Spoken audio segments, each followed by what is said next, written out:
നമ്മൾ സാധാരണക്കാരായ ജനങ്ങൾക്ക് നമുക്ക് ജീവിക്കണം, അത്രയും നമ്മൾ പറയുന്നുള്ളൂ. നമുക്ക് ബോംബ് പൊട്ടി മരിക്കാൻ ആഗ്രഹമില്ല. അപ്പോൾ നമുക്ക് നിങ്ങൾ ദയവ് ചെയ്ത് എന്തെങ്കിലും ചെയ്തില്ല. ഇവിടെ എല്ലാവർക്കും അറിയാം സത്യമായ കാര്യമാണ്. പക്ഷെ എല്ലാവരും ഭയന്നിട്ട് പേടിച്ച് നിൽക്കും. ഈ വീട് ഞങ്ങൾ വാടക കൊടുത്തിട്ടുണ്ടായിരുന്നു ഒരു 10-15 വർഷം മുമ്പ്. അപ്പോൾ ഈ വാടക കൊടുത്തിട്ട് വാടകക്കാരൊക്കെ പേടിച്ചിട്ട് പോയിട്ട് അവർ വന്നാണ് ഇതിൻ്റെ മുമ്പിൽ ബോംബുണ്ട്, നമുക്ക് പേടിയാവുന്നു. ആ ബോംബ് അവർ കൊണ്ടുവച്ചിട്ടുണ്ട്, ഞങ്ങൾക്ക് പേടിയാവുന്നതിന് വാടക ഒഴിഞ്ഞു പോയി. അപ്പോൾ ഞങ്ങൾ ഈ വീട് വിട്ടാക്കും. ഈ വീടിൻ്റെ പറമ്പത്ത് നിന്ന് 3 ബോംബ് ഇവരെടുത്തുകൊണ്ട് പോയിട്ടുണ്ട്. പോലീസിനൊന്നും ഇവർ പറയാൻ ഞങ്ങളെ ഏൽപ്പിച്ചിട്ടുണ്ട്. ഇവിടെയുള്ള ആൾക്കാർ പാർട്ടിക്കാരെടുത്തോണ്ട് പോയിട്ടുണ്ട്. അമ്മ എത്ര കാലം പിടിച്ചേക്കാൻ പറ്റും?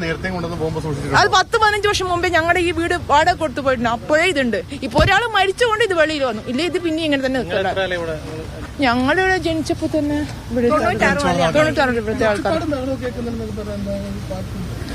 ഇവര് ഹബ്ബാണ് ഇവരുടെ. അത് ഇതിന്റെ അടുത്തായിരുന്നു ഹബ്ബ് ഉണ്ടായിരുന്നത്. ആളൊഴിഞ്ഞ വീടുകളെല്ലാം ഹബ്ബാണ് ഇവരുടെ. പാട്ടിക്കാട് ഹബ്ബാണ്. ഇനിയിപ്പോ ഇവരിപ്പോ പറഞ്ഞത് കാരണം ഇപ്പൊ ഞങ്ങളുടെ വീടിന് ബോംബ് ഇതാരും പേടിക്കണ എന്തുകൊണ്ടാന്ന് വെച്ച് കഴിഞ്ഞാല് ആര് പറഞ്ഞോ അവരുടെ വീട് ബോംബെറിഞ്ഞു നശിപ്പിക്കും. പിന്നെ ഞങ്ങൾ ഇവിടെ ജീവിക്കാൻ അനുവദിക്കില്ല. ശരി, ഞങ്ങളെ ജീവിക്കാൻ അനുവദിച്ചില്ലെങ്കിൽ ശരി, ഞാൻ പറയുന്നത് എനിക്ക് വേണ്ടിയല്ല, ഈ നാട്ടിലെ എല്ലാ ആൾക്കാർക്കും വേണ്ടിയാണ്. നിങ്ങൾക്ക് സഹായിക്കാൻ പറ്റുമെങ്കിൽ സഹായിക്കും. പലരും പേടിച്ചിട്ടാണ് പറയുന്നത്. കാരണം ഇവരുടെ വീടുകളിൽ ബോംബെറിയും, ഇല്ലെ വീടുകൾ ജീവിക്കാൻ അനുവദിക്കില്ല. അപ്പൊ എന്റെ പേര് സീന.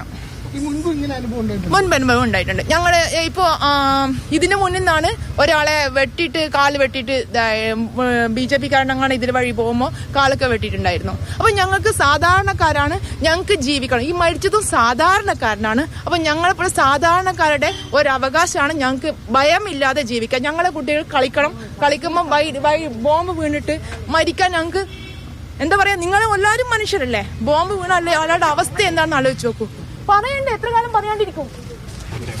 അതേസമയം യുവതിയുടെ വെളിപ്പെടുത്തലിനെ തള്ളുകയാണ് CPM. 4 വർഷമായി യുവതി പ്രദേശത്ത് താമസിക്കാറില്ല എന്നതാണ് പഞ്ചായത്ത് മെമ്പർ നിമിഷയുടെ പ്രതികരണം. കോൺഗ്രസ് അനുഭാവമുള്ള കുടുംബമാണ് യുവതിയുടേതെന്നും CPM വാദിക്കുന്നു. അവിടെയുള്ള പരിസരവാസിയാണ്. പക്ഷേ അവർ കഴിഞ്ഞ 4 വർഷക്കാലമായിട്ട് അവിടെ താമസമുള്ള ആളല്ല.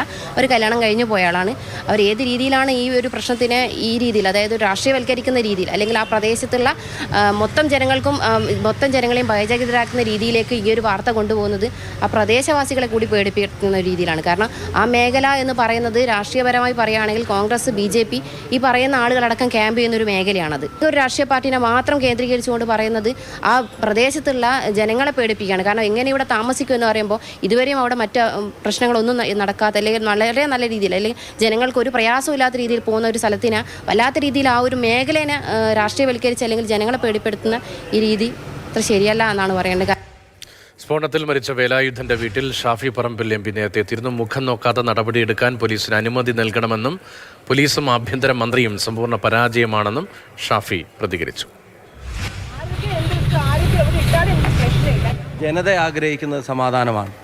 ഒരുപക്ഷെ ഇതിലൊന്നും പങ്കില്ലാത്ത സാധാരണ CPM പ്രവർത്തകൻ പോലും ആഗ്രഹിക്കുന്നത് ഇത് നിൽക്കണം എന്നുള്ളതാണ്. ഇപ്പോൾ ഇതിൻ്റെ പിന്നിലെയും ഇപ്പോൾ ബോംബ് അടിമുടി CPMകാരായിട്ടുള്ള ആളുകൾ ഉണ്ടാക്കുന്നതിൻ്റെ ഇടയ്ക്ക് പൊട്ടി മരിച്ചിട്ട് അതിലെ മുഴുവൻ പ്രതികളും പാർട്ടി ബന്ധമുള്ളവരായിട്ട് പോലും പാർട്ടിക്ക് ബന്ധമില്ല എന്നാണ് പത്രസമ്മേളനം നടത്തി പറഞ്ഞത്.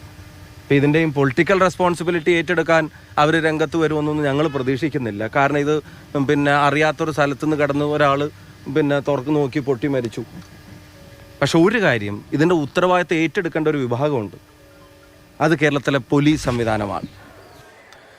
ഫെലിക്സ് വിവരങ്ങളുമായി ചേരുന്നുണ്ട്. ഫെലിക്സ്, പോലീസിന് എന്തെങ്കിലും തുമ്പ് ലഭിച്ചിട്ടുണ്ടോ? ഇപ്പോൾ ഈ അയൽവാസിയുടെ വെളിപ്പെടുത്തൽ അത് CPMനെ വലിയ തോതിൽ പ്രതിരോധത്തിലാക്കുന്നുണ്ട്. അവർ ഈ നാട്ടുകാരിയെ അല്ല എന്ന സ്വരത്തിൽ CPM പ്രതിരോധിക്കുന്നുണ്ടെങ്കിലും അവരുടെ വാക്കുകളെ മുഖവിലയ്ക്ക് എടുക്കേണ്ടി വരും. സ്ഥിരമായി ആ മേഖലയിൽ ബോംബ് നിർമ്മാണവും അതിൽ ചില ഇടപെടലുകളൊക്കെ ഉണ്ടാകുന്നുണ്ട്. എന്താണല്ലോ അവരുടെ പ്രതികരണം? പോലീസിന് എന്തെങ്കിലും തുമ്പ് കിട്ടിയിട്ടുണ്ടോ?